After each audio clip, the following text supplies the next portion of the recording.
আজ বাজার থেকে রুই মাছ আনা হয়েছে। রুই মাছ কিন্তু আমার অতটা ভালো লাগে না, কিন্তু এইভাবে করলে এই জিনিসটা খুব ভালো লাগে রুই মাছটা খেতে। দেখো তোমাদের সাথে এই রেসিপিটা শেয়ার করি।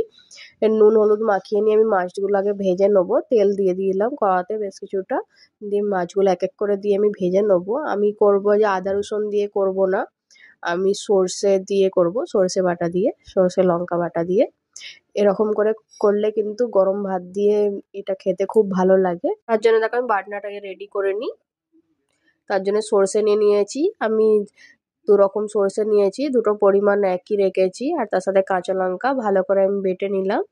নিয়ে রেডি হয়ে গেল। এবার মাছ ভাজাটাও হয়ে গেল। এদিকে দেখিয়ে দিয়ে আমি কড়াতে যে তেলটা আছে মাছ ভাজার, ওতে কালো জিরে দিয়ে দিলাম ফোড়নে, আর টমেটম দিয়ে দিলাম। টমেটমের ভাগটা একটু বেশি দিলে তবেই ভালো লাগে। বেশি করে আমি টমেটম দিয়ে দিলাম। টমেটমটা একটু নুন দিয়ে গলে গেল।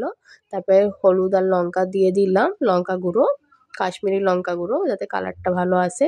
এবার সর্ষে বাটাটা দিয়ে ভালো করে একটু নেড়ে চেড়ে জল দিয়ে দিলাম পরিমাণ মতন, যতটা জল লাগবে, যতটা তোমরা কাই রাখতে চাইবে সেই হিসাবে গ্রেভিটা। এবার মাছ ভাজাগুলো দিয়ে ভালো করে আমি নেড়ে চেড়ে নিচ্ছি। কিছুক্ষণ আমি হতে দেবো। কাঁচা লঙ্কা দিয়ে দিলাম এতে, 5 মিনিটের মতন হতে দিলাম।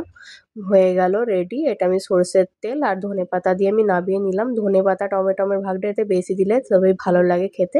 রেডি হয়ে গেল। দেখো আমার মাছের ঝালটা কি সুন্দর দেখতে লাগছে। কেমন হয়েছে একটু কমেন্ট করে জানাবে। ভালো লেগে থাকলে লাইক শেয়ার করে দেবে।